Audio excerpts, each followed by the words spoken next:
पहिलं सुसज्ज shopping centre Mahalakshmi Tathastu garments and apparels, ladies and men's garment, wedding cloth उपलब्ध. Mahalakshmi Tathastu garments and apparels, Aditya business centre, Gandhi Chowk, Sawantwadi. नमस्कार. Goan वार्ता live आणि कोकण 7 लाईव्हच्या या विशेष अपडेट कार्यक्रमात मी किशोर नाईक गावकर आपलं स्वागत करतो.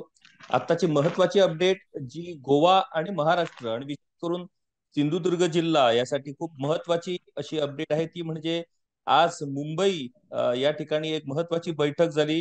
गोव्याचे मुख्यमंत्री डॉक्टर प्रमोद सावंत, त्याचबरोबर महाराष्ट्राचे मुख्यमंत्री एकनाथ शिंदे, गोव्याचे जलस्रोत मंत्री सुभाष शिरोडकर आणि महाराष्ट्राचे उपमुख्यमंत्री तथा जलसंपदा मंत्री देवेंद्र फडणवीस यांची संयुक्त बैठक झाली. आणि या संदर्भात तिळारी धरणाच्या संदर्भात अनेक महत्वाच्या विषयावरती चर्चा झाली. आणि यात महत्वाचा विषय म्हणजे तब्बल 330 कोटी रुपये खर्च करून जे तिळारी प्रकल्पाचे जे कालवे आहेत, जे कालवे अनेक ठिकाणी मोडलेले आहेत, नादुरुस्त झालेले आहेत, ज्याच्यामुळे मोठ्या प्रमाणात पाण्याची नासाडी होते, त्या कालव्यांचं पुनरुज्जीवन करण्यासाठी 330 कोटी रुपयांच्या खर्चाला या बैठकीत मान्यता देण्यात आली. आणि त्याचबरोबर अनेक महत्वाचे निर्णयही झाले. आणि या अनुषंगानेच आम्ही कोकण 7 लाईव्हचे ब्युरो चीफ संदीप देसाई यांच्याशी संपर्क साधणार, यांच्याशी वार्तालाप करणार आहोत. विशेष म्हणजे संदीप देसाई हे खास या वार्तांकनासाठी तिळारी धरणावरती हजर आहेत आणि त्यामुळे ते प्रत्यक्ष तिळारी धरणावरून या संदर्भात या तिळारीच्या वेगवेगळ्या विषयाशी आमच्याशी संवाद साधणार आहेत. संदीप, नमस्कार. नमस्कार सर. संदीप, मला एक सांग, आज महत्वाची बैठक मुंबईत झाली. बैठक म्हणजे जवळजवळ 10 वर्षानंतर ही संयुक्त बैठक झाली. खरं म्हणजे गोव्यात भाजपचं सरकार आल्यास 10 ते 11 वर्ष झाली. त्यामुळे भाजपचं सरकार गोव्यात असूनही या भाजपच्या सरकारला 10 वर्ष लागली ही बैठक घेण्यासाठी. त्यामुळे काही का असेना ही खूप महत्वाची बैठक, कारण तिळारी प्रकल्प हा गोव्यासाठी अत्यंत महत्वाचा अशा पद्धतीचा प्रकल्प आहे. संपूर्ण उत्तर गोव्याची तहान ही याच्यातला मोठा भाग, मोठा वाटा जो आहे तो तिळारी धरणाचा आहे. आणि त्याचमुळे या बैठकीला खूप मोठं महत्व आहे. आणि आजच्या या बैठकीत जे काही महत्वाचे निर्णय घेतलेले आहेत त्या निर्णयांनाही गोवा आणि विशेष करून सिंधुदुर्ग जिल्ह्यासाठी विशेष महत्व आहे. संदीप, पहिल्यांदा या नेमक्या बैठकीत काय झालं, कोणत्या पद्धतीचे निर्णय घेण्यात आले आणि या निर्णयासंबंधी नेमके काय पुढच्या भविष्यात कुठली कामं होणार आहेत? नक्कीच सर. आपण म्हटल्याप्रमाणे 10 वर्षाच्या प्रदीर्घ कालावधीनंतर गोवा आणि महाराष्ट्र या दोन राज्यांची ही जी मेन महामंडळ आहे, त्याची नियामक मंडळ आहेत, त्यांची महत्वपूर्ण बैठक पार पडली. कारण तिलारी आंतरराज्य प्रकल्प असल्यामुळे गोवा आणि महाराष्ट्र या दोन्ही राज्यांचा संयुक्त प्रकल्प, ज्यामध्ये हा प्रकल्प ज्यावेळी झाला, साधारण एक 30-35 वर्षांपूर्वी ज्यावेळी प्रकल्पाची सुरुवात झाली, त्यावेळी गोवा आणि महाराष्ट्र या दोन राज्यांमध्ये करार झाला. या संपूर्ण प्रकल्पाचा जो खर्च आहे तो जवळपास 76% खर्च जो आहे तो गोवा सरकार करणार होता आणि उर्वरित जो खर्च आहे 23% आसपास तो महाराष्ट्र शासन करणार होता. आणि याचमुळे अनेक गोष्टी रेंगाळत चाललेल्या होत्या. विशेष म्हणायचं म्हणजे या प्रकल्पाची ज्यावेळी सुरुवात झाली, आपण पाहू शकतो माझ्या मागे संकल्पचित्र लावलेलं आहे. साधारण 47 कोटीचा हा प्रकल्प होता आणि तोच आज प्रकल्प 5,000 कोटीच्या वर गेलेला आहे. म्हणजे किती वर्ष रखडत चाललेला आणि किती खर्च याच्यावर झालेला आणि किती महत्वाचा प्रकल्प आहे हे यामुळे अधोरेखित होतं. आज जी मुंबईमध्ये बैठक झाली ह्याच्यामध्ये कळीचा मुद्दा जो बनलेला होता, कारण तिलारीत अमाप पाणी होतं, मात्र हे पाणी गोव्याने मिळवण्यासाठी जो खर्च केलेला होता ते गोवा राज्यापर्यंत पाणी पोहोचताना अनेक अडथळे होत होते. कारण साधारण 25 ते 30 वर्षापूर्वीचे कालवे, म्हणजे धरण होण्यापूर्वी सुद्धा कालव्यांची काही निर्मिती तिलारीपासून अगदी गोवा बॉर्डर पर्यंत झालेली होती. आणि हा जो कालावधी आहे तो 35 वर्षापासून अधिक आहे. आणि त्याच्यामुळे कालव्यांचा जो दर्जा होता, ते कालवे ढसाढसा ढासत होते, दरवर्षी प्रॉब्लेम होत होता. आणि ऐन तहानलेल्या गोव्याला उन्हाळ्यामध्ये पाणी पुरवठा करताना महत्वाच्या अडचणी येत होत्या. आणि तोच धागा पकडून, कारण आज तिलारी आंतरराज्य प्रकल्पातील पाणी गोवा इंटरनॅशनल विमानतळापर्यंत नेण्यासाठी सुद्धा गोवा राज्य प्रयत्नशील आहे. आणि महत्वाच्या टप्प्यावर एकदा महाराष्ट्र आणि गोवा राज्य, कारण गोव्यामध्ये जवळपास 11 वर्ष भाजपचं सरकार आहे, पण महाराष्ट्रामध्ये सत्तांतर बदल होत असल्यामुळे म्हणावं तसं याला एक वेग मिळाला नव्हता. मात्र आता दोन्ही ठिकाणी एक विचाराचं सरकार आल्यामुळे जवळपास त्याला मुहूर्त मिळाला असं म्हणायला हरकत नाही. मात्र आजच्या बैठकीमुळे एक चांगली गोष्ट झालेली आहे. कारण तिलारीमध्ये जे काही पाणी साचत होतं ते पाणी कालवे फुटल्यामुळे वायात जात होतं आणि अर्थात ह्याच्यासाठी 35 ते 40 वर्ष अर्थात कालव्यांचा जो एक काही दर्जा टिकण्याचा कालावधी असतो तो संपत आलेला होता, संपुष्टात आलेला होता आणि यामुळे सातत्याने कालवे फुटत होते. त्यामुळे सगळ्यात महत्वाचं जसं आपण म्हटलं की 350 कोटी रुपये या कालवा दुरुस्तीला या बैठकीमध्ये एकमताने मंजूर करण्यात आलेले आहे. दुसरा महत्वाचा विषय जवळपास तिलारी आंतरराज्य प्रकल्पामध्ये जे प्रकल्पग्रस्त दाखलाधारक आहेत त्यांना एक रकमी अनुदान देण्यात आलेलं होतं आणि अशा काही 25 ते 30 जे अन्य युवक राहिलेले होते, दाखलाधारक राहिले होते, त्यांच्या सुद्धा या 5 लाख एक रकमी अनुदानाला सुद्धा मान्यता देण्यात आलेली आहे. हे दोन महत्वपूर्ण निर्णय झालेले आहेत आणि सगळ्यात महत्वाचा याच्यामध्ये तिलारीचं पाणी गोव्यात नेण्यासाठी जो कालवा महत्वाचा आहे त्या कालव्याच्या बाबतीत या ठिकाणी निर्णय घेण्यात आलेला आहे. अजून एक महत्वाचा सुद्धा त्या ठिकाणी प्रस्ताव गोव्याच्या मुख्यमंत्र्यांनी या ठिकाणी मांडलेला आहे की तिलारी धरणाची उंची जी आहे ती वाढवू शकतो का.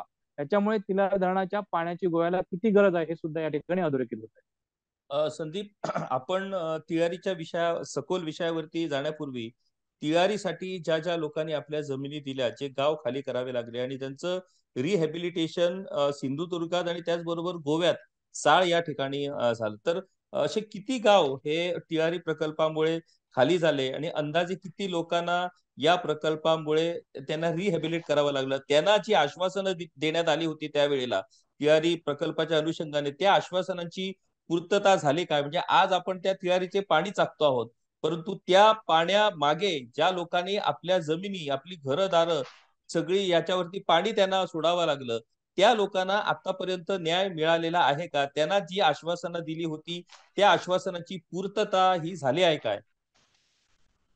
नक्कीच हा न संपणारा विषय आहे खऱ्या अर्थाने. जसं जर बोलायला गेलं किशोर सर तर मी आता अगदी तिलारी धरणाच्या जे धरण आहे त्या ठिकाणी उपस्थित आहे आणि याच धरणाच्या मागील म्हणजे बुडी क्षेत्रामध्ये जवळपास 7 गाव होते. यामध्ये आयनोडे, सरगवे, पालपाटी, केंद्रे पुनर्वसन आणि त्यानंतर जवळपास कोणाचा काही भाग पण महत्वाचं शिरंगे एक गाव होतं. ही 7-8 जी गावं या ठिकाणी विस्थापित झाली. त्यांचं विस्थापन झाल्यानंतर ज्या 18 नागरी सुविधा पुरवण्यात आलेल्या होत्या त्या 18 नागरी सुविधा आजही लोक मागतच आहेत. आजही काही पुनर्वसन गावठाणांमध्ये स्मशानभूमीकडे जाणाऱ्या रस्त्यासारखे महत्वाचे प्रश्न आहेत, जोड रस्त्यांसारखे महत्वाचे प्रश्न आहेत आणि काही लोक जे आहेत ते इथनं गोव्यात सुद्धा विस्थापित झाले आहेत. कारण साळ पुनर्वसन मध्ये इथल्या तिलारीचे काही जवळपास 100-150 कुटुंब विस्थापित झाली. आज रोजीपर्यंत त्यांना महाराष्ट्रातून जोड रस्ता नाहीये पुनर्वसन गावठाणा जायला.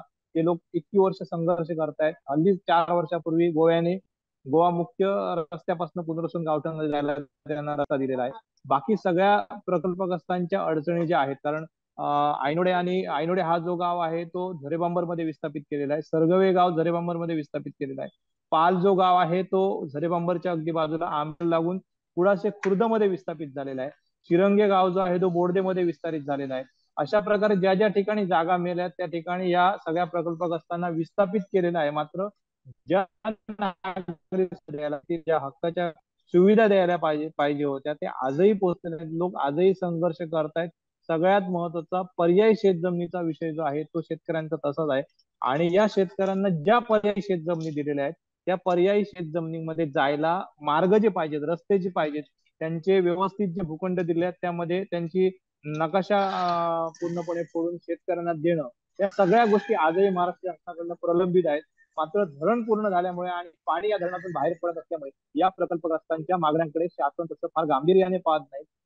जे प्रकल्पग्रस्त आहेत ते सातत्याने आपल्या राज्य सरकारकडे मागण्या करतायत.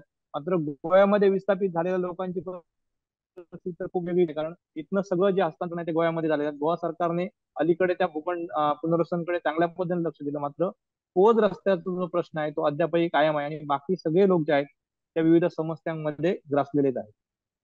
मला वाटतं संदीप, ज्या लोकांनी आपला संसार, आपली जमीन, आपला गाव या सगळ्यावरती पाणी सोडून त्यांनी या प्रकल्पासाठी जो जो काही त्याग केलाय त्यांना सर्वात प्रथम त्यांना न्याय मिळणं हे अत्यंत गरजेचं आहे. कारण आपण जे आज तिळारीचे पाणी चाकतो आहोत त्या पाण्यामध्ये ह्या सगळ्या लोकांचा त्याग खूप मोठा आहे. आणि त्यामुळे या अनुषंगाने, या वार्तालापाच्या अनुषंगाने आम्ही विनंती करतो गोवा सरकार आणि महाराष्ट्र सरकारला की जे तिळारी धरणग्रस्त आहेत, जे पीडित आहेत, त्या लोकांचे जे प्रलंबित प्रश्न आहेत ते प्राधान्यक्रमाने प्रश्न सोडवण्याची गरज आहे. त्यांना तुम्ही दुसऱ्या गावात विस्थापित केलं खरं, परंतु त्या ठिकाणी त्यांना ज्या सुविधा देण्याची आश्वासनं देण्यात आली होती त्या सुविधा त्यांना देण्यात आलेल्या नाहीत. आणि अशाच प्रकारे एखाद्या महत्वाच्या प्रकल्पासाठी ज्या लोकांच्या जमिनी जातात किंवा जे पीडित लोक आहेत त्या लोकांना तशाच पद्धतीनं त्यांचे प्रश्न ठेवून त्या विकासाचे गोडवे किंवा त्या विकासाची थोरवी आपण गात असतो. मला वाटतं हे अत्यंत चुकीचं आहे. एक गोष्ट आज मुख्यमंत्री डॉक्टर प्रमोद सावंत यांनी या ठिकाणी पत्रकारांशी बोलताना एक गोष्ट खास उल्लेख केला या गोष्टीचा आणि त्याचा मलाही उल्लेख करावा लागतोय. तो म्हणजे मुख्यमंत्र्यांनी मान्य केलं की या तिळारी प्रकल्पामुळेच म्हणजे त्यावेळेला जे कोणाचे सरकार होते किंवा जे मुख्यमंत्री होते त्यावेळेला किंवा ज्यांचं सरकार होतं त्यांनी हा महाराष्ट्र सरकारकडे करार केल्यामुळेच आज मोठ्या प्रमाणात या प्रकल्पामुळे उत्तर गोव्याला विशेष करून पेडणे, डिचोली आणि बारदेस तालुक्याला मोठ्या प्रमाणात पाणी मिळतं. हा जर करार त्यावेळेला झाला नसता तर भीषण परिस्थिती ही पाण्याची गोव्यात निर्माण झाली असती. संदीप, एक महत्वाचा विषय तिळारीच्या बाबतीत, तिळारी प्रकल्प हा म्हणजे आता जी मी माहिती मिळवली त्या माहितीप्रमाणे महाराष्ट्र सरकारनं या प्रकल्पाचं काम हे 1986 साली सुरू केलं होतं आणि गोवा सरकारनं 1988 साली, आणि त्यावेळेला या सगळ्या प्रकल्पाचा खर्चच मुळात 218 कोटींचा होता. आज त्याचा खर्च तू जसं म्हटलं तर हा त्याचा खर्च 1000 कोटीच्या बाहेर पोहोचलेला आहे. दुसरी गोष्ट, तिळारी प्रकल्प हा कायम भ्रष्टाचारामुळे चर्चेला आलेला आहे. म्हणजे ज्या कालव्यांची आपण आता चर्चा करतो, ज्या कालव्यांसाठी आजच्या बैठकीत 330 कोटी रुपये मंजूर करण्यात आले, त्या कालव्यांच्या बांधकामात जो काय प्रचंड भ्रष्टाचार त्यावेळेला झाला, त्या कालव्यांना खरोखरच सिमेंटचा उपयोग झाला काय, कशा दर्जाचं कुठल्या दर्जाचं सिमेंट त्या कालव्यांसाठी वापरण्यात आलं, असे अनेक प्रश्न हे या तिळारीच्या अनुषंगाने गेली कित्येक वर्ष सुरू आहेत आणि ते अजूनही सुरू आहेत. आता हे 330 कोटी रुपये जर मंजूर झाले तरी मला अजूनही आठवतं 2014 मध्ये जेव्हा राज्यात इथं गोव्यात भाजपचं सरकार होतं त्यावेळेला मनोहर पर्रीकर यांनी विधानसभेत एक ठराव घेतला आणि गोव्यात जे Goa Tillari irrigation development corporation स्थापन करण्यात आलं होतं, ते कॉर्पोरेशन रद्द करण्यात आलं कारण तिळारीचा हा प्रकल्पाचं काम पूर्ण झालं होतं आणि त्यामुळे जे सगळे एसेट आहेत तिळारीचे ते सगळे WRD डिपार्टमेंटकडे देण्यात आले होते. त्यावेळेला मनोहर पर्रीकरांनी विधानसभेत तिळारीच्या भ्रष्टाचाराबद्दल प्रामुख्याने भूमिका मांडली होती आणि त्यांनी असं म्हटलं होतं की ज्या पद्धतीनं कालव्यांच्या कामात भ्रष्टाचार होतो ते जर आपण बघितलं तर भविष्यात आपण कालव्यांच्या जागी त्या ठिकाणी मोठ्या पाईपलाईन्स घालून ते पाणी गोव्यात आणण्यासाठी प्रयत्न करू, कारण कालव्यांच्या कामात आणि कालव्यांची जी ड्युरेबिलिटी जी आहे त्याच्यात मोठ्या प्रमाणात भ्रष्टाचार झाल्यामुळे ती कालवं ही दीर्घकालीन उपयोगात येत नाहीत आणि त्याच्यामुळे मोठ्या प्रमाणात पाण्याची नासाडी होते. त्यामुळे मोठ्या पाईपलाईन्स घालून पाणी आणता येईल का अशा पद्धतीनं त्या अनुषंगानेही प्लॅनिंग झालं होतं आणि त्यावेळेला साखळी मतदारसंघाचं प्रतिनिधित्व विधानसभेत प्रमोद सावंत करत होते आणि प्रमोद सावंत यांनी विधानसभेत मागणी केली होती की या तिळारीच्या ज्या कालव्यांच्या बांधकामाच्या संदर्भात जो भ्रष्टाचार झाला होता त्या भ्रष्टाचाराची सखोल चौकशी व्हावी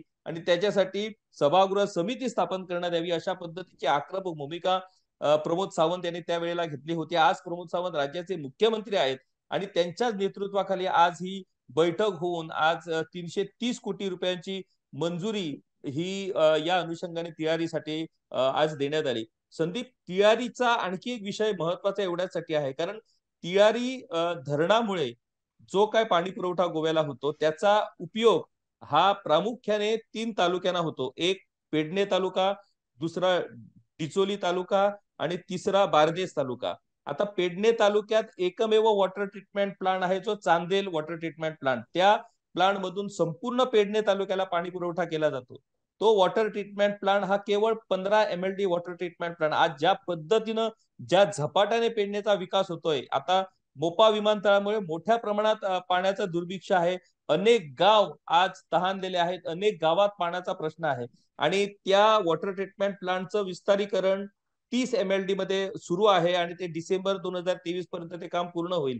त्यामुळे जो फ्लो आहे तियारीचा, तो पाण्याचा फ्लो जर व्यवस्थित पद्धतीनं येत असेल तरच तो चांदेल प्रकल्पासाठी ते पाणी पोहोचू शकतं. दुसरी गोष्ट, तियारीचं पाणी हे अस्नोडा वॉटर ट्रीटमेंट प्लांट साठीही आणलं जातं, परंतु काही कारणास्तव जेव्हा पाणी गढूळ असतं किंवा पाणी उपयोगाला आणता येत नाही, त्यावेळेला मग ते पाणी बंद केलं जातं आणि मग आमठाणे डॅम मधून पाणी आणलं जातं. तर तियारीचा फायदा हा या अनुषंगानेच आहे.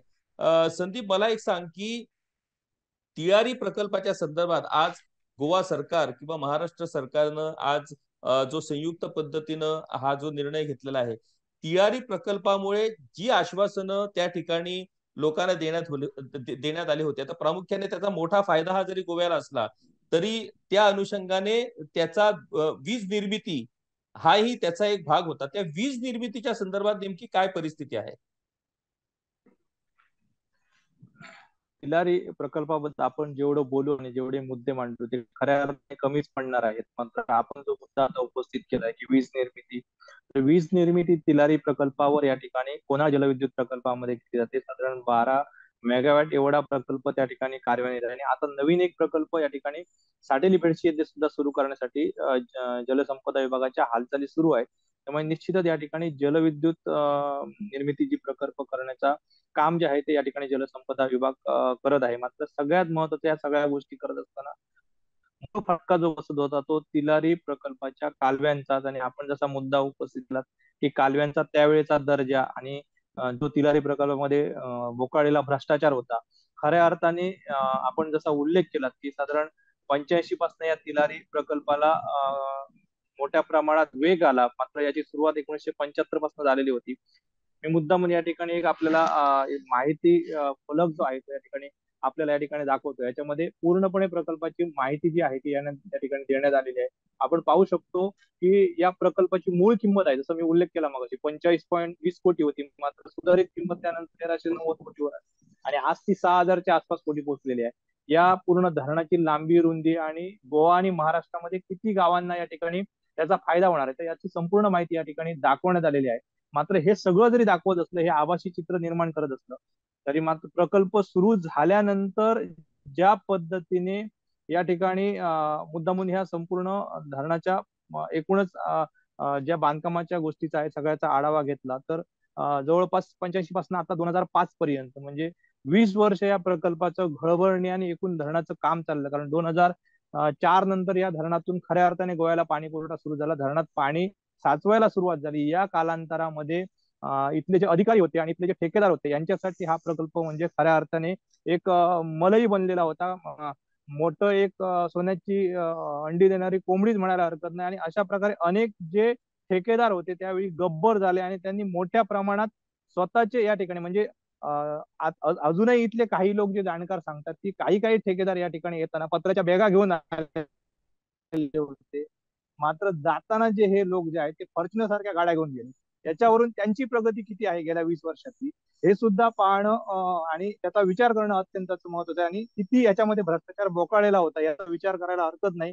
कारण त्यावेळी कालवे जे बांधले, आज कालव्यांची तर परिस्थिती मी तुम्हाला दाखवली. म्हणजे गेल्या वर्षी आम्ही रिपोर्ट केलेला, संपूर्ण कालव्यामध्ये जे बांधकाम कालव्या दोन्ही बाजूचं बांधकाम होतं ते पूर्णपणे कालव्यात ढासळलेले आहे.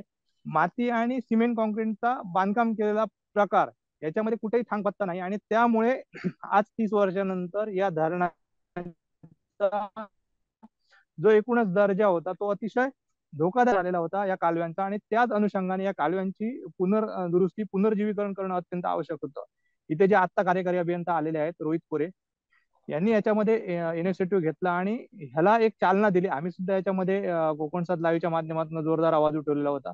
आणि त्यानंतर कुठेतरी गेल्या 2 वर्षामध्ये कालवे फुटीचं प्रमाण गोव्याला 2-2, 3-3 महिने उन्हाळ्यात पाणी न मिळणं आणि या सगळ्यामुळे त्याचा परिपाक आज कालव्यांच्या पुनर्जीवनाकडे सगळ्यांना निर्णय घेणं भाग पडलं. कारण मी दाखवतो तुम्हाला धरणामध्ये अजूनही बघा म्हणजे आता जून झालेला आहे म्हणजे संपूर्ण अगदी उन्हाळा संपलेला आहे मात्र धरणात अमाप अजूनही पाणी साचलेलं आहे. हा सगळा जो परिसर आहे हा तिलारी धरणाचा परिसर आहे. धरणातील जरी पाणी आता खाली पाणीसाठा कमी झालेला असला तरी आजही 50% जे पाणी आहे धरणात ते शिल्लक आहे. आणि इतकं मोठं पाणी असून गोव्याला हक्काचं पाणी मिळत नाही पैसा खर्च करून. आणि त्याच्यामुळे या धरणाचं कालवे जे आहेत ते कालव्यांचं मजबूतीकरण होणं गरजेचं आहे आणि तोच निर्णय आज घेण्यात आलेला आहे. महत्वाचा हा फायदा जो आहे हा गोवा आणि महाराष्ट्र दोन्ही सरकारला होणार आहे, कारण महाराष्ट्रातील सुद्धा काही गावं जी आहेत ती अजूनही पाण्याच्या प्रतीक्षेत आहेत. ज्या पद्धतीने आपण उल्लेख केला गोवाचा आणलेला आहे, गोव्याचं काही गाव जे आहेत ते पाणी मागतात, त्याप्रमाणे महाराष्ट्रात सुद्धा ज्या लोकांना पाणी देतो म्हणून आश्वासित करण्यात आलेलं होतं, अगदी बांद्याच्या इन्सुलीपासून पुढची जी गाव आहेत त्यांना अजूनही पाणी पोहोचलेलं नाही. म्हणजे ही खरी शोकांतिका आहे. म्हणजे धरण प्रकल्प सुरू कधी झाला, धरणामध्ये पाणी साठून 20 वर्ष झाली, मात्र ज्या लाभ क्षेत्रातील गावं होती त्या गावांपर्यंत पाणीच पोहोचत नाही. ह्याच्या मागे मूळ सगळं कारण जे होतं त्यावेळेचे इथले जे अधिकारी होते, ठेकेदार होते, या सगळ्यांची मिलीजुली बघत होती आणि भ्रष्टाचार इतका मोठ्या प्रमाणात बोकाळलेला होता की त्या सगळ्या गोष्टी होत नव्हत्या. मात्र आज परिस्थिती बदलली, लोक जागृत झालेले आहेत, लोकांचं लक्ष आहे नेमकं काय चाललंय आणि ह्याचाच परिपाक आज कुठेतरी ती परिस्थिती बदलताना दिसतंय. तिलारी धरण हे आज मोठं एक जलस्रोताचं साधन बनलेलं आहे आणि या ठिकाणचं पाणी येत्या भविष्य काळात या संपूर्ण महाराष्ट्र आणि महाराष्ट्राचं तळ कोकण जे आहे आणि पूर्ण गोव्याचं अर्ध निम्म राज्य आहे या सगळ्यांना एक संजीवनी देणार आहे. आणि ह्याच्यामध्ये म्हणूनच आज जो प्रकल्प धरण जे बांधलेलं आहे ज्याच्यामध्ये अमाप पाणीसाठा आहे ऑलरेडी, तो पोचत नाही गोवा राज्यात, असं असताना सुद्धा गोव्याचे जे मुख्यमंत्री आहेत त्यांनी या धरणाची उंची वाढवावी असा सुद्धा एक नवीन प्रस्ताव महाराष्ट्र सरकारकडे ठेवलेला आहे. त्यामुळे हे धरण येत्या काळात अत्यंत महत्वाचं बनणार आहे आणि म्हणूनच या धरणाची जी जलवाहिनी करण्याचं काम करणारी कालवा यंत्रणा आहे ती सुसज्ज करण्यासाठी हे 350 कोटी रुपये दिलेले आहेत. आता आताच संदीप तू उल्लेख केला की गोवा सरकारनं या धरणाची उंची वाढवण्याची जी विनंती महाराष्ट्र सरकारकडे केलेली आहे. म्हणजे गोव्यात भविष्यात जी पाण्याची मागणी वाढणार आहे ती मागणी भागवण्यासाठीच राज्य सरकारनं गोवा सरकारनं हा प्रस्ताव महाराष्ट्र सरकारकडे ठेवलेला आहे. परंतु जेव्हा तिळारी धरणाच्या संदर्भात वेगवेगळ्या विषयावरती जेव्हा आम्ही अभ्यास करत होतो त्यावेळेला जे तज्ज्ञ आहेत, हायड्रोलॉजिस्ट आहेत, त्यांच्याने असं सुचवलं होतं की या धरणाची उंची ही अधिक वाढवता येणे शक्य नाही, ते धोक्याचं ठरू शकतं आणि त्यामुळे या धरणाची उंची ही मर्यादित स्वरूपात असणंच गरजेचं आहे. आणि तशाच पद्धतीची भूमिका आज महाराष्ट्र सरकारनेही घेतली की या सगळ्या गोष्टीचा व्यवस्थित पद्धतीनं अभ्यास करावा लागणार आहे, अभ्यास करूनच त्या संदर्भातली भूमिका घ्यावी लागणार. ही उंची सहजा म्हणजे आपण केवळ बोलून ही उंची वाढवू शकत नाही, त्याच्यासाठी वेगवेगळ्या गोष्टींचा अभ्यास करावा लागणार आहे. ती उंची वाढवण्यासाठी आणखी काही गाव खाली करावे लागतील काय असाही त्याच्यात एक विषय आहे. त्यामुळे ह्या उंचीचा जो विषय आहे तो गोवा सरकारची गरज आहे. गोवा सरकारला ज्या पद्धतीनं गोव्यात सध्या विकासाचा जो झपाटा सुरू आहे तो जर आपण बघितला तर त्यामुळे गोव्याला मोठ्या प्रमाणात पाण्याची गरज आहे आणि हे पाणी हे गोव्याला केवळ आणि केवळ तिळारी मधूनच मिळू शकतं. दुसरी गोष्ट संदीप, एक विरडी धरणाच्या बाबतीत गोवा आणि महाराष्ट्र सरकारचा तंटा सुरू आहे. एकीकडे म्हादई जे गोवा आणि कर्नाटक आणि विरडीवरून गोवा आणि महाराष्ट्र यांचे संबंध बिघडलेले आहेत. आता गोवा आणि महाराष्ट्रात भाजपची सरकार असल्यामुळे कर्नाटकात आज सत्तांतर होऊन काँग्रेसचं सरकार आलेलं आहे. त्यामुळे गोवा आणि महाराष्ट्राने एक युती केली आहे आणि कर्नाटकशी आम्ही म्हादईच्या प्रश्नी दोघेही मिळून कर्नाटकची झुंज देऊ अशा पद्धतीचं एक वेगळं राजकीय स्ट्रॅटर्जी ही आजच्या बैठकीत त्या मुंबईच्या घडली. या संदर्भात तुला काय म्हणायचं? नक्कीच एक हा खरं म्हणजे हास्यास्पद ही युती म्हणायला हरकत नाही, कारण एका ठिकाणी गोवा महाराष्ट्राशी भांडण करते, तंटा करते की विरडी प्रकल्प करू नये आणि दुसऱ्या ठिकाणी म्हादईसाठी महाराष्ट्राने गोव्याला सपोर्ट कराव्या. अगदी ही मला न पटणारी गोष्ट आहे, पण शेवटी हे राजकीय स्टेटमेंट म्हणायला हरकत नाही.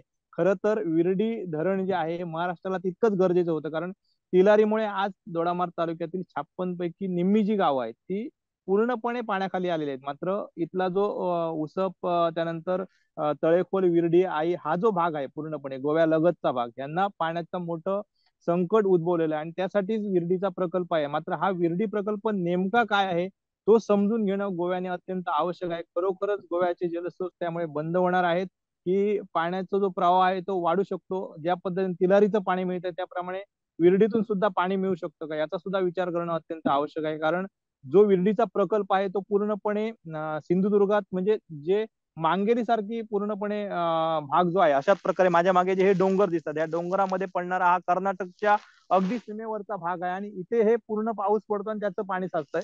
अगदी ह्या धरणाच्या मागे जे मी तुम्हाला भाग दाखवतोय त्याच्या बाजूलाच हे मांगेली पूर्ण हा सडा आहे आणि ह्याच्या पूर्ण जलस्रोत म्हणजे जे बुडी क्षेत्र येणार आहे ते संपूर्ण ह्या डोंगराच्या पलीकडचं आहे. त्यामुळे एकंदरीत इथला जो बॅक वॉटर आहे त्या ठिकाणी पाऊस पडून ते पाणी साठणार आणि त्या ठिकाणी धरण केलं जातंय. त्यामुळे तो सुद्धा एक फायदा होऊ शकतो. मात्र आज दोन्ही राज्य सरकारने जी भूमिका घेतलेली आहे की आपण एकत्र येऊन महागाईसाठी कर्नाटकमध्ये लढा देऊ, तर ह्या स्टेटमेंट मागे काय दडले जातं हे स्टेटमेंट आपल्याला राजकीयच म्हणायला हरकत नाही. विरडी प्रकल्प अत्यंत दोन्ही राज्यांच्या दृष्टीने महत्वपूर्ण ठरू शकतो, मात्र त्यावर सकारात्मक चर्चा आणि सकारात्मक बाजू समजून घेणे अत्यंत आवश्यक आहे. आपण तिलारी आहोत आणि तिलारी धरणातील हे जे पाणी आहे ते आज गोव्याने कसं मिळवायचं आपल्याकडे, यासाठी जी स्ट्रॅटेजी केलेली आहे ती सुद्धा अत्यंत महत्वपूर्ण आहे. आणि त्यासाठी आज महाराष्ट्रात त्यांनी येऊन जी बैठक घेतली आणि महाराष्ट्राला जो सपोर्ट केला, त्यामुळे कदाचित महाराष्ट्र सरकार सुद्धा येत्या काळात गोव्याला सपोर्ट करायला मागे पुढे पाहणार नाही. नक्कीच संदीप, मला वाटतं विरडी धरणाच्या बाबतीत आमचे गोव्याचे मुख्यमंत्री डॉक्टर प्रमोद सावंत हे खूप पॉझिटिव्ह आहेत. त्यांनी अशी शक्यता आणि यापूर्वीही त्यांनी असं वक्तव्य केलं होतं की विरडी धरणाच्या संदर्भात आपल्याला साधक बाधक विचार करावा लागणार आहे, की केवळ पर्यावरणवादी या धरणाचा विरोध करतात असं होऊ शकत नाही, कारण या धरणाचाही मोठ्या प्रमाणात गोव्याला लाभ होणार आहे. म्हणजे विशेष करून जो विरडी धरणामुळे पडोशे जो डॅम आहे त्या पडोशे डॅम ला मोठ्या प्रमाणात पाणी पुरवठा होऊ शकतो आणि त्याच्यातनं सत्तरी तालुका, बिचोली तालुका ह्या तालुक्यात मोठ्या प्रमाणात पाणी पुरवठा होऊ शकतो असं मुख्यमंत्र्यांचं म्हणणं आहे. अर्थात या संदर्भात निरीकडे या सगळ्या डॅमच्या संदर्भात अभ्यास करण्याची जबाबदारी सोपवण्यात आलेली आहे. पर्यावरणावरती, दोन्ही राज्यांच्या पर्यावरणावरती नेमका या डॅममुळे, या धरणामुळे काय परिणाम होऊ शकतो याचा अभ्यास निरी करणार आहे आणि त्याच्यानंतरच गोवा आणि महाराष्ट्र सरकार गिरडी धरणाच्या संदर्भात आपला जो काही निर्णय आहे तो निर्णय घेणार आहे. म्हणजे जसं इथं तिळारीमुळे जसं चांदेल प्रकल्प आहे, त्याच पद्धतीनं विरडी धरणामुळे पडोशे डॅमला मोठ्या प्रमाणात पाणी पुरवठा होऊ शकतो.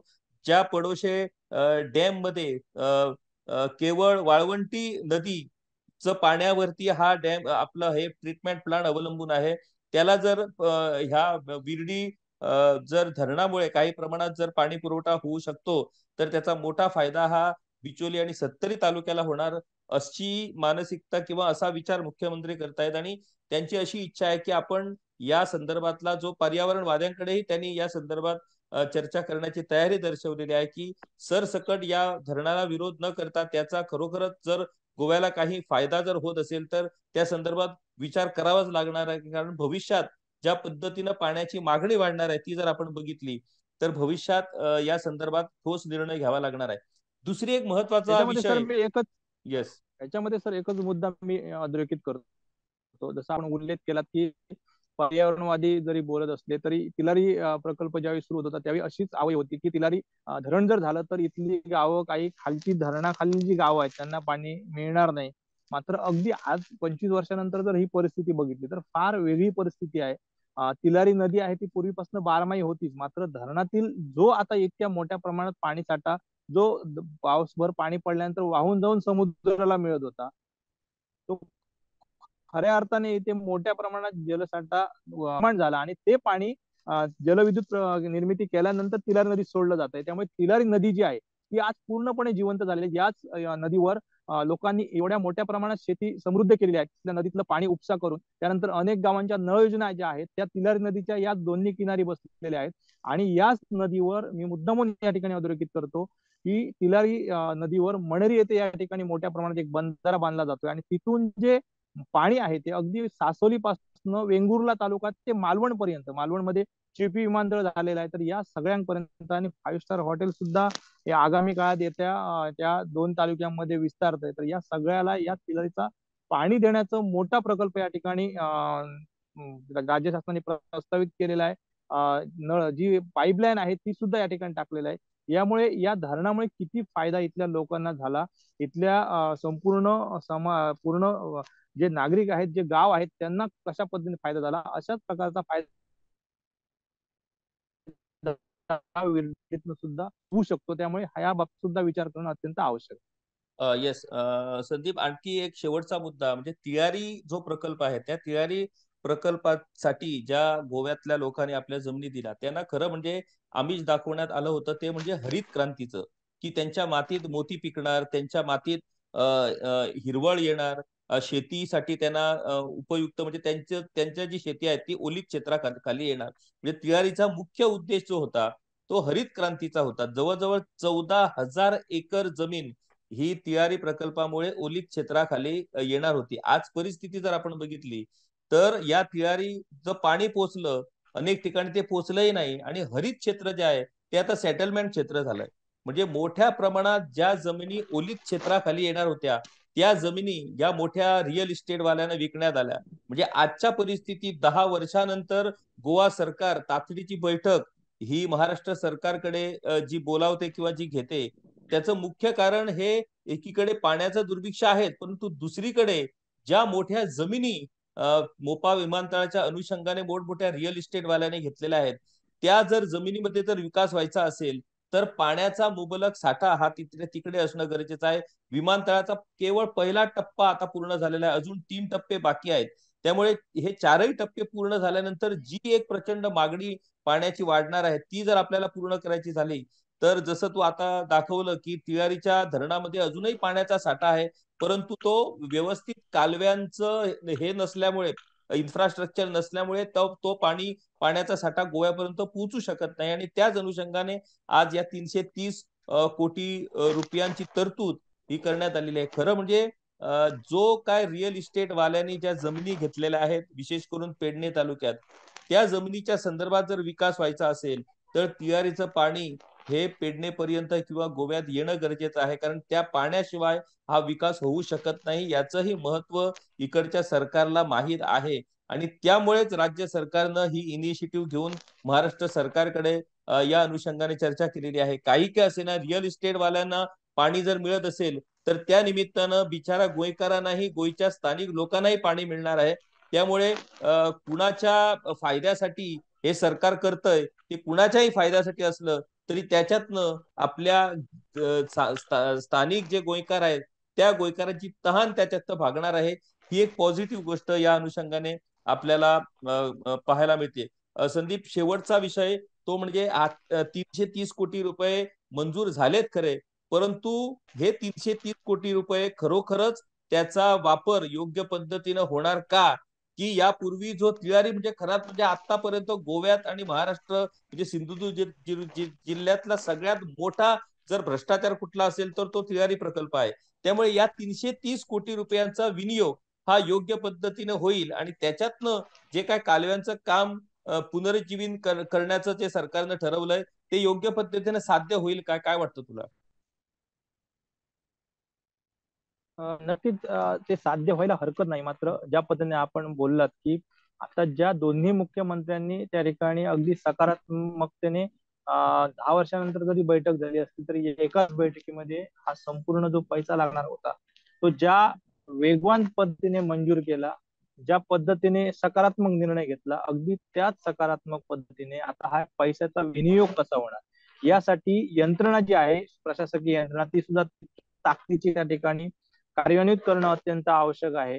कारण तिलारीमध्ये पाणी आहे, स्वप्न सगळ्यांची मोठी आहेत, पण हे अमाप पाणी, अफाट पाणी शाश्वत पद्धतीने ज्यावेळी शेतकऱ्यांच्या बांधावर पोचेल, उद्योजकांना त्या ठिकाणी उद्योग करण्यासाठी मिळेल, त्याच वेळी खऱ्या अर्थाने हे पैसे सार्थकी लागणार आहेत. आणि त्या दृष्टीने कुठेही त्याला अगदी धरण म्हटल्यानंतर, पाणी म्हटल्यानंतर त्या ठिकाणी गळती लागतेच, पण ती गळती या आर्थिक सगळ्या साच्यामध्ये न आली तरच खऱ्या अर्थाने जे आज 330 कोटी राज्य सरकारने मंजूर केले आहेत कालव्यांसाठी ते सार्थकी लागणार आहेत. एकंदरीत जर बघितलं तर गोव्यामध्ये कालव्यांची महाराष्ट्राच्या तुलनेत अतिशय चांगल्या पद्धतीने दर्जात्मक कामं झालेली आहेत. महाराष्ट्रामध्ये जी कामं झालेली होती ती 35 ते 40 वर्षांपूर्वी झाली होती. अधिकाऱ्यांशी ज्यावेळी सविस्तर चर्चा केली त्यावेळी अधिकारी सुद्धा सांगतात की त्यावेळीची जी टेक्नॉलॉजी होती, त्यावेळीची जी कालवे बांधण्याची पद्धत होती, त्या पद्धतीमध्ये आणि आताच्या पद्धतीमध्ये मोठा फरक झालेला आहे. तंत्रज्ञान खूप पुढे गेलेलं आहे आणि अगदी त्याच तंत्रज्ञानाचा प्रामाणिकपणे आणि जबाबदारीने जर या ठिकाणी उपयोग झाला आणि ती यंत्रणा या ठिकाणी राबवली गेली तर मला वाटतं हे धरण आणि या धरणातील पाणी गोव्याला शाश्वत पद्धतीने, गोव्यालाच फक्त नाही तर महाराष्ट्राला सुद्धा शाश्वत पद्धतीने मिळू शकतं. मात्र ती मानसिकता आणि राज्य सरकारने ज्या घाई गडबडीमध्ये हे सगळे पैसे मंजूर केले दोन्ही राज्यांनी मोठ्या अपेक्षा ठेवून, तर त्या अपेक्षा खऱ्या अर्थाने जनतेला साधक ठरतील, तर त्यासाठी वेगळी यंत्रणा सुद्धा त्यावर ठेवणं अत्यंत आवश्यक आहे. यामध्ये मी एक अधोरेखित करतो की एक स्वतंत्र कार्यालय सुद्धा दोन्ही राज्यांचं या कालवे बांधणीसाठी कार्यान्वित करण्याबाबत सुद्धा चर्चा झालेली आहे या बैठकीमध्ये. त्यामुळे अशा पद्धतीने जर काही झालं आणि त्याच्यावर नियमित वचक ठेवली गेली, देखरेख ठेवली गेली, नेमके ठेकेदार काय करतायत, जे ज्या पद्धतीने अंदाजपत्रक बनतायत, ज्या पद्धतीने सगळ्या गोष्टी होत आहेत त्या खऱ्या अर्थाने त्या ठिकाणी होत आहेत का? कारण 35 वर्षापूर्वी जे कालवे बांधलेले आहेत त्याच्यामध्ये कुठेही आपण बघितलं तर स्टीलचा कुठेही वापर झालेला दिसत नाही. फक्त सिमेंट कॉन्क्रीटने हे मातीवर कॉन्क्रीट घालण्याचं काम केलं होतं, कालवे बांधण्याचं काम केलं होतं आणि त्यामुळे सगळे ढासळलेले कालवे आहेत. आज जर ती परिस्थिती बदलली आणि ती जर यंत्रणा बदलली तर ह्याचा योग्य पद्धतीने वापर होऊ शकतो. मात्र शेवटी प्रशासकीय कारभार आहे, त्यामुळे आपण बऱ्याच गोष्टी यावर भाष्य किती केलं तरी ज्यावेळी प्रत्यक्षात काम होईल आणि हा प्रत्यक्षात पैसा खर्च होईल त्याच वेळी सांगू शकतो नेमका पैसा मुरला कुठे. नक्कीच संदीप, आपण म्हणजे जसं मुख्यमंत्री दोन्ही राज्याच्या मुख्यमंत्र्यांनी एकत्र येऊन हा विषय ज्या अर्थी चर्चेला घेतलेला आहे आणि जो महत्वाचा निर्णय घेतलेला आहे त्या बाबतीत आम्हीही पॉझिटिव्ह राहू. कारण याच्यातनं जो काही फायदा दोन्ही राज्यांना होणार आहे तो फायदा होणारच आहे. आता त्याच्यातनं जर झारीतील काही शुक्राचार्य पुन्हा एकदा आपलं उकळ पांढरं करण्याचा जर प्रयत्न करत असतील तर त्यांच्यावरती देखरेख ठेवणं ही देखील सरकारची जबाबदारी आहे. अत्यंत महत्वाचा हा विषय आहे, कारण ज्या पद्धतीनं पाण्याचं दुर्भिक्ष्य आज गोवा राज्यात विशेष करून उत्तर गोव्यात जे जाणवतंय ते जर आपण पाहिलं तर आजच्या निर्णयामुळे मोठा दिलासा हा लोकांना मिळणार आहे. आणि त्या अनुषंगाने या पैशाचा जर योग्य पद्धतीने विनियोग झाला आणि खऱ्या अर्थानं जर कालव्यांची योग्य पद्धतीनं क्वालिटी जर कामं झाली तर खऱ्या अर्थानं पूर्ण तयारीच्या पाण्याचा उपयोग हा गोव्याला होऊ शकतो आणि त्याच्यातनं अनेक प्रश्न सुटणार आहेत, विकासातील अडथळे दूर होणार आहेत, सर्वसामान्य नागरिकांनाही व्यवस्थित पद्धतीनं पाण्याचा पुरवठा होणार आहे. संदीप, तू विशेष या वार्तांकनासाठी खास तिळारीच्या धरणाच्या ठिकाणी त्या साईड वरती तू पोहोचला, आम्हाला प्रत्यक्ष त्या वातावरणाचा अनुभव मिळवून दिला, तिथे आम्हाला व्यवस्थित पद्धतीनं हा विषय तू समजावून दिला आणि खऱ्या अर्थानं या तिळारीचा विषय आमच्या प्रेक्षकापर्यंत पोहोचवण्यासाठी तू ज्या पद्धतीनं आम्हाला मदत केली त्यामुळे तुझे खूप खूप धन्यवाद. आणि अशाच पद्धतीनं वेगवेगळ्या विषयावरती आम्ही पुन्हा भेटू आणि पुन्हा चर्चा करू. धन्यवाद. आमचे दिवसभरातले सर्व अपडेट्स, ताज्या घडामोडी आणि थेट लाईव्ह पाहण्यासाठी सबस्क्राईब करा, लाईक करा कोकणचं नंबर 1 महा चॅनल कोकण 7 लाईव्हचं YouTube चॅनल.